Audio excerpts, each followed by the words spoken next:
What if I told you that everything you believe about life and death is a lie? Not in some fictional, sci-fi way, but in a deep, ancient, spiritual truth that has been quietly whispered through centuries of Tibetan wisdom. Imagine living your whole life preparing for something, only to discover you were never really prepared for the one moment that truly mattered, the moment of your death. The unsettling truth, according to the sacred teachings of the Bardo Thodol, or the Tibetan Book of the Dead, is this: you may already be dead, and just haven't realized it yet. That thought might make you uneasy, maybe even afraid, but it's not meant to scare you. It's meant to wake you up. Because the wisdom of the Bardo Thodol, attributed to the legendary Padmasambhava, is not just a doctrine about dying. It's a map of consciousness, a guide for navigating the mysterious passage between life and death and beyond. It reveals something profound.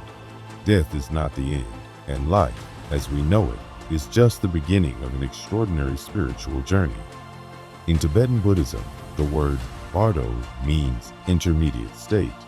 The teachings describe several bardos, each one a different stage in the journey of the soul, and together they form a kind of spiritual roadmap.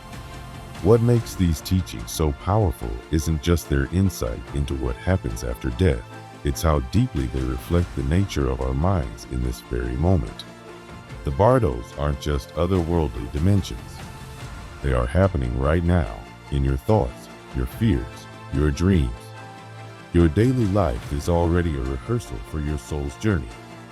When the body dies, Tibetan teachings say, consciousness is released, untethered from form, and what comes next is the Chikai Bardo, the moment of death itself. In that instant, the soul encounters something indescribably pure, the clear light of ultimate reality. It's said to be radiant, infinite, and all-encompassing. It's the true nature of your mind. And in that moment, you have the rarest opportunity to merge with it, to become liberated from all suffering, all rebirth, all illusion, to finally wake up. But most don't. Faced with that brilliance, that truth, they panic. Unprepared, unaware, they recoil, grasping for familiar sensations, for identity, for ego. That grasping pulls them away from the light and deeper into illusion. Why? Because all their lives, they've clung to the material world, to their jobs, their roles, their desires and fears. And when the light reveals the truth, it terrifies them. The Bardo Thodol is not just a text for monks in remote monasteries. It's a wake-up call for everyone. It tells us that death is not the time to start preparing for death. That time is now.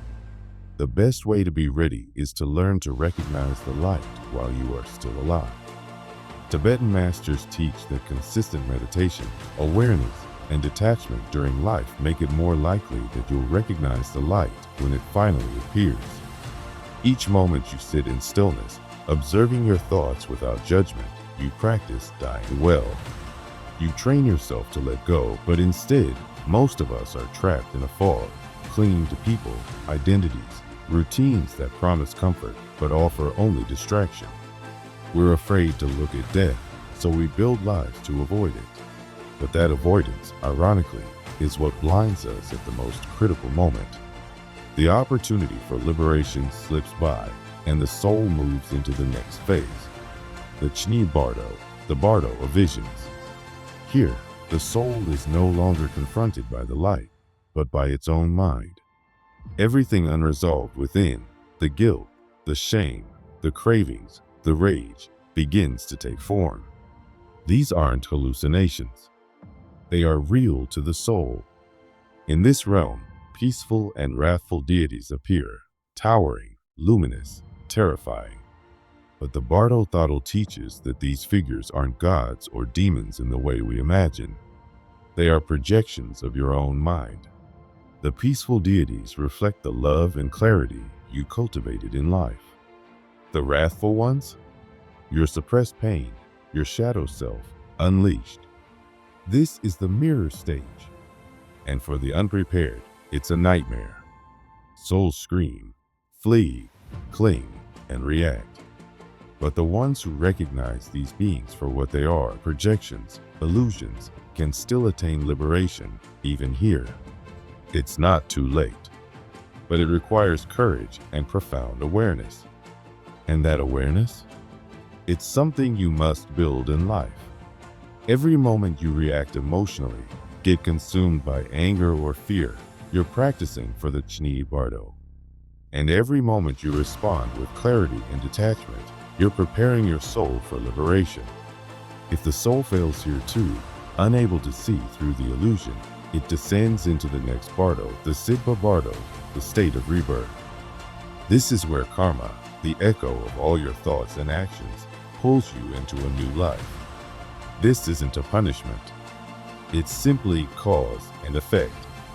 Your attachments become a magnetic force.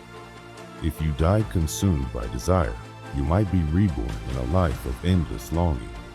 If you carried anger, you may find yourself drawn to violent or chaotic circumstances. The Siddha Bardo is subtle. The soul begins to experience visions of potential lives, of mothers and fathers, of new worlds, new beginnings. But they aren't chosen with awareness. They're chosen by karma. The soul sees a couple embracing, and if it reacts with desire or aversion, that emotional charge draws it into the womb. A new cycle begins. And yet, even here, liberation is still possible. If the soul remains clear and detached, if it sees the illusions of rebirth for what they are, it can escape. It can merge with the light and end the cycle once and for all. But let's step back. What does this mean for you? For us, the living? It means that every thought you have, every attachment you cling to, every fear you avoid, it all matters. The afterlife is not a distant, abstract place. It's a continuation of your inner world. And your inner world is something you can influence right now. That's why the Bardo Thado is so revolutionary. It teaches that death is not a mystery to be feared. It's a reflection of the mind. And the mind can be trained. When you sit in silence and observe your thoughts without judgment, you begin to see the illusions. You learn not to flinch. You prepare. Think of the times in life you felt overwhelmed by emotion. The heartbreak, the anxiety, the jealousy. Those moments are Bardos. And if you can recognize them for what they are, temporary, mind-made, you reclaim your power. You begin to wake up. The wrathful deities? They are your childhood traumas, your suppressed rage, your unspoken shame. The peaceful ones, your love, your compassion, your joy. Both are within you. Both must be met with clarity. And that's the gift of the Bardo Thado. It doesn't promise you safety. It promises you truth. It offers you a path to liberation, but it makes no guarantees. It says you must do the work. You must look within. You must stop waiting until the end to face what's inside you now. So ask yourself, when was the last time you sat with your fear and simply observed it? When was the last time you felt desire and didn't act on it, just watched it arise and pass like a cloud? These are not small acts. They are the seeds of freedom. And when death comes, as it will, you will not be caught off guard. You will recognize the light. You will see the deities for what they are.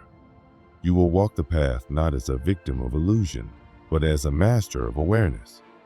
The journey through the Bardos is not easy, but it is beautiful. It is sacred, and it is yours. Death in Tibetan Buddhism is not viewed as an end, but as a profound transition. It's not a moment to be feared or avoided, but one to be understood, prepared for, and even embraced. The teachings found in the Bardo Thado, or the Tibetan Book of the Dead, offer an extraordinary lens through which to view life and death, not as opposites, but as interconnected stages of a continuous journey. They challenge us to reconsider everything we've been taught about dying, encouraging us instead to use life as training for that moment when the veil between this world and the next begins to thin. This doesn't mean turning away from the world or suppressing emotion. On the contrary, it means engaging with life fully while maintaining the deeper awareness, observing our thoughts and feelings without becoming entangled in them. Tibetan practitioners often prepare for death using a technique called phawa, a visualization practice that helps the soul release its attachments at the moment of passing. Through focused awareness, practitioners train their consciousness to merge with the clear light of pure awareness, bypassing the illusions that arise during the Siddha Bardo, the stage of death associated with rebirth. When done diligently, this practice significantly increases the soul's chances of liberation. Yet the Bardo Thodol does not teach that liberation is only a concern for the dying. It emphasizes that freedom is cultivated in life. Every thought, every action, and every intention we harbor leaves a karmic imprint, shaping not just our present experience, but the direction of our journey after death. The ethical dimensions of life, compassion, generosity, self-awareness, are not simply moral ideals. They are spiritual tools. Living with mindfulness trains the mind to release clinging and desire, making it easier to let go when the time comes. When death arrives, the soul passes through different bardos, transitional states that mirror not just metaphysical realms, but psychological ones. The Siddha Bardo, where one faces the choice between rebirth and liberation, is perhaps the most critical. Here, the ability to see through illusions, to recognize fear and desire as fleeting mental projections, can mean the difference between returning to the cycle of suffering or moving beyond it entirely. But this recognition doesn't spontaneously emerge in death. It must be cultivated in life. The soul can only navigate the bardos with clarity if the mind has been trained to do so. The wisdom of the bardos teaches that death is not an interruption to life, it is a continuation of it. The bardos themselves are not otherworldly abstractions, but reflections of our lived experience. Each moment of transition in life, each emotional shift, every change in thought or situation is a kind of bardo. Just as we face challenges, uncertainties, and transformations in life, the soul faces similar transitions in death. And just as our reactions to these experiences shape our character, our karmic responses shape our soul's journey. Consider how often we react to life with fear, anger, attachment, or craving. These emotional habits are the same forces that arise in the bardos. If we live our lives constantly chasing desires or running from discomfort, how can we expect to react differently when faced with the disorienting transitions of death? Tibetan teachings suggest that every moment is an opportunity to train, an opportunity to meet the present with mindfulness instead of reactivity, with clarity instead of confusion. The more we practice in life, the more gracefully we can pass through death. In the Chikai Bardo, the first stage of death, the soul encounters the clear light, a pure, radiant awareness that reflects the true nature of the mind. But for most, this light goes unrecognized. It's too unfamiliar, too bright, too overwhelming.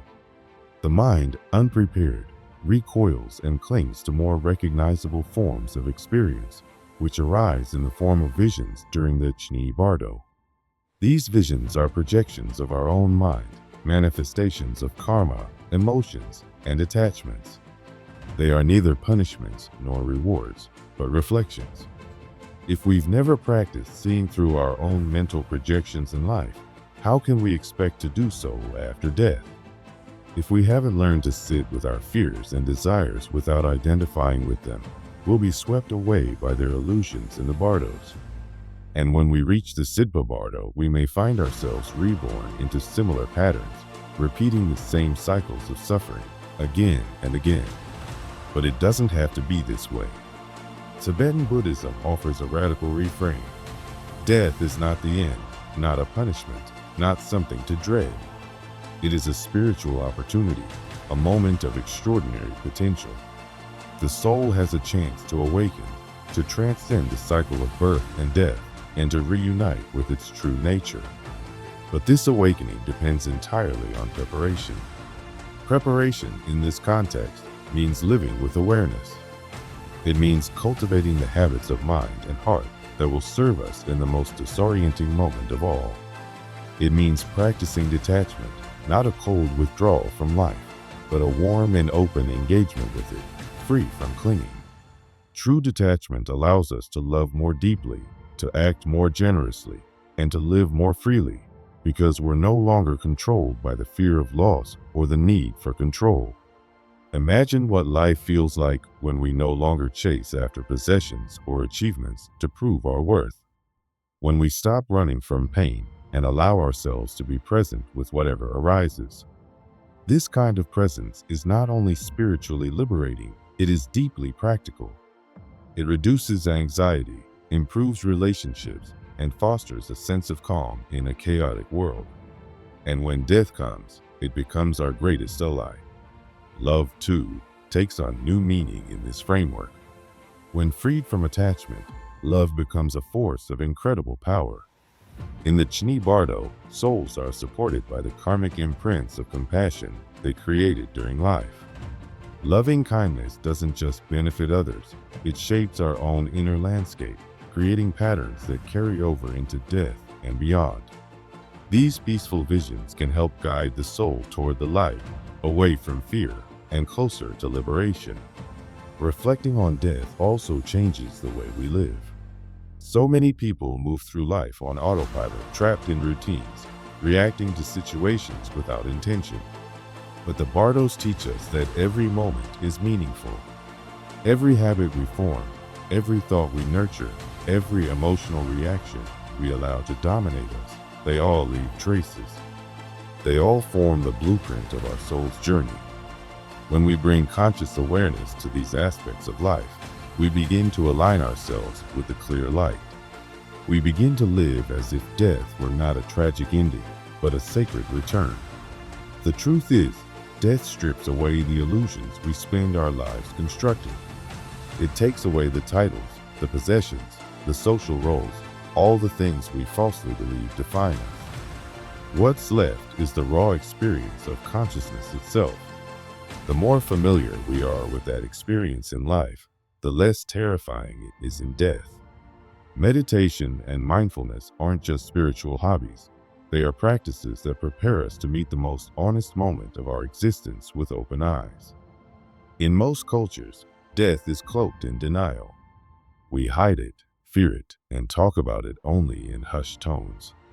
We distract ourselves with work, entertainment, and material pursuits to avoid thinking about the inevitable. But Tibetan teachings invite us to turn toward death, not morbidly, but mindfully. When we contemplate death, we begin to understand life. We realize that everything we cling to is impermanent. This realization isn't grim, it's liberating. It helps us prioritize what really matters and live with greater intention. Padmasambhava, the great master credited with bringing Buddhism to Tibet, emphasized that the Bardos are not external realms, but reflections of the mind. Liberation doesn't require escape, it requires recognition. He taught that the same mind that creates suffering can also be the source of freedom. And so, the Bardo Thodol becomes more than a text about death. It becomes a mirror, a map, and a manual for waking up in life, not just the afterlife. At the heart of these teachings is the concept of the clear light, pure awareness, untouched by ego or fear. This light is not reserved for the enlightened few. It is the birthright of every soul. But to recognize it at death, we must become familiar with it in life. That's why meditation is central to the Tibetan path. It allows us to still the noise, drop beneath the surface of thought, and glimpse the clarity that underlies all experience. Even the simplest practices, mindful breathing, quiet contemplation, compassionate action, are powerful tools. They train the mind. They loosen the grip of attachment. And over time, they change not only how we die, but how we live. We begin to see impermanence not as a threat, but as a teacher. We let go of the illusion of permanence and open ourselves to the beauty of the present moment. In the end, The Tibetan Book of the Dead offers a message that is both sobering and hopeful. Liberation is always possible, no matter how entangled we are in karma. But it requires effort, awareness, and the courage to face the unknown. Life is a preparation. Death is an opportunity. And the path to transcendence begins now in this breath, in this thought, in this choice. So the real question is, are we ready? Liberation, in the teachings of Padmasambhava, is not a reward handed down by the divine. It is not something we stumble upon by chance or stumble into through blind faith. Instead, it is a skill, a discipline of the spirit, cultivated through practice, courage, and profound inner work. The Tibetan master Padmasambhava, whose teachings form the foundation of the Bardo Thodol, commonly known as the Tibetan Book of the Dead, offered a map not only of the soul's journey through death, but of its path through life itself. At the heart of his message is the understanding that the key to liberation lies in how we relate to our own consciousness. In the Chni Bardo, one of the intermediate states described in the text, peaceful and wrathful deities appear before the soul. These beings are not external judges or supernatural forces. They are reflections of the mind's own nature. The peaceful deities embody qualities like compassion, harmony, and clarity. They are the expressions of a consciousness in tune with truth and balance. The wrathful deities, on the other hand, represent raw, unfiltered energy, destruction, chaos, and transformation. These figures might appear terrifying, but their purpose is not to harm. They arise to shatter the illusions and attachments that bind the soul to suffering. Padmasambhava taught that both aspects, peaceful and wrathful, are essential for spiritual evolution. One nurtures, the other challenges. One offers comfort, the other provokes change. The peaceful deities guide us gently toward awakening. The wrathful ones force us to confront our fears, our shadows, and our deepest resistances. In modern psychological terms, the peaceful deities might be likened to moments of inner clarity or serenity, those rare instants during meditation, nature walks, or still reflection when the noise of the world fades and truth whispers in.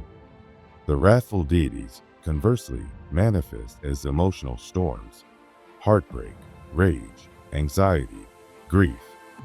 These moments are not signs of failure. They are portals. When we meet them with awareness, they become the very crucibles in which awakening is forged. This is one of Padmasambhava's most empowering insights, that our darkest moments are not obstacles on the path, they are the path. With awareness, everything can become a teacher, even pain, even loss, even fear. Compassion, too, lies at the core of this journey. For Padmasambhava, compassion wasn't simply a virtue to be admired. It was a transformative force, a kind of sacred technology for transcending ego. When we truly feel for others, when we care beyond ourselves, we dismantle the illusion of separation. We stop living from the small, fearful I and begin seeing the world through a wider lens. This shift in perspective isn't just morally uplifting, it's spiritually liberating. When we practice compassion, we align ourselves with what Tibetan Buddhism calls the clear light, a luminous awareness that exists beyond duality, beyond fear, beyond identity. In this light, liberation is not only possible, it's natural. What makes these teachings so relevant today is how they cut through the noise of our modern world. We live in an age of endless distraction. Our attention is constantly pulled outward by notifications, media, ambitions, fears. We are trained to chase comfort and avoid discomfort. But Padmasambhava reminds us that true freedom is found by turning inward, by facing discomfort, and by recognizing the impermanence of all things. The Bardo Thodol is not just a manual for what happens after death. It is a guide for how to live fully now. In many modern cultures, especially in the West, death is cloaked in silence. It is hidden in hospitals, sanitized, and rarely spoken of openly. We fear it. We avoid it. We pretend it won't happen to us. But this cultural denial does not protect us. It isolates us. It leaves us unprepared for the inevitable transition that awaits us all. Tibetan Buddhism takes a radically different approach. It places death at the center of life's spiritual inquiry. Open conversations, rituals, meditations, and communal practices are all designed to prepare the soul for the bardos, the intermediate states we will all pass through after death. Imagine how different our societies could be if we embraced this approach. Imagine if schools taught children how to meditate on impermanence. If workplaces offered spaces for reflection. If families discussed death not as a taboo, but as a natural part of life's rhythm. Death would no longer be feared as a failure. It would be honored as a passage, a sacred threshold. And life? Life would be richer, more awake, more aligned with what truly matters. The bardos are not limited to the dying process. They are everywhere. We go through them every time something ends and something else begins. The bardo of heartbreak, the bardo of job loss, the bardo of moving to a new place or losing a loved one or watching a dream dissolve. Each of these moments is a bardo, a space between the known and the unknown, and each one holds the potential for awakening, but only if we meet it consciously. That is the essence of Padmasambhava's teaching. Awareness is everything. Without awareness, we react. We cling. We resist. We suffer. But with awareness, we can respond. We can let go. We can learn. And slowly, layer by layer, we begin to wake up to our true nature. The modern world often makes this difficult. We are bombarded with messages that encourage us to numb out, to seek pleasure, to ignore the uncomfortable. But the soul knows better. It longs for meaning. It aches for connection. And it remembers, deep down, that death is not an end, but a transformation. When we gather in community, whether in meditation circles, quiet conversations, or shared rituals, we create space for this remembering. We remind each other that we are more than our roles, our possessions, or our passing thoughts. In Tibetan tradition, rituals for the dead are not just for the benefit of the deceased, they are for the living. They remind us of impermanence. They awaken our urgency to live well, to live fully, to live mindfully. These rituals can be adapted for modern life. They might take the form of journaling, mindfulness groups, conscious breathwork, or simply sitting in silence with others. The form is less important than the intention, to turn inward, to honor transition, to wake up together. One of the most liberating truths the Bardo thought offers is that emotions, even the intense, uncomfortable ones, are not enemies. Fear, for instance, is not something to be pushed away. It is a messenger. In isolation, fear grows, but in community, it can be held. It can be understood, and eventually, it can be transformed. When we stop running from fear and start meeting it with compassion, its grip loosens. It becomes not a block, but a bridge. And this is where compassion takes on its full power, not just as something we feel for others, but as a field we create together, a collective awareness. Just as each soul must walk its own path through the bardos, none of us walks alone. We are shaped by the communities we are part of, by the culture we create. When a society honors death, it elevates life. When people support one another through grief, uncertainty, and change, something beautiful happens. We remember what it means to be human. Padmasambhava's teachings invite us to see liberation not as a distant mystical achievement, but as something available right here, right now, in every breath. Liberation is recognizing the illusions that bind us and choosing, moment by moment, to let them go. It's facing the clear light with openness.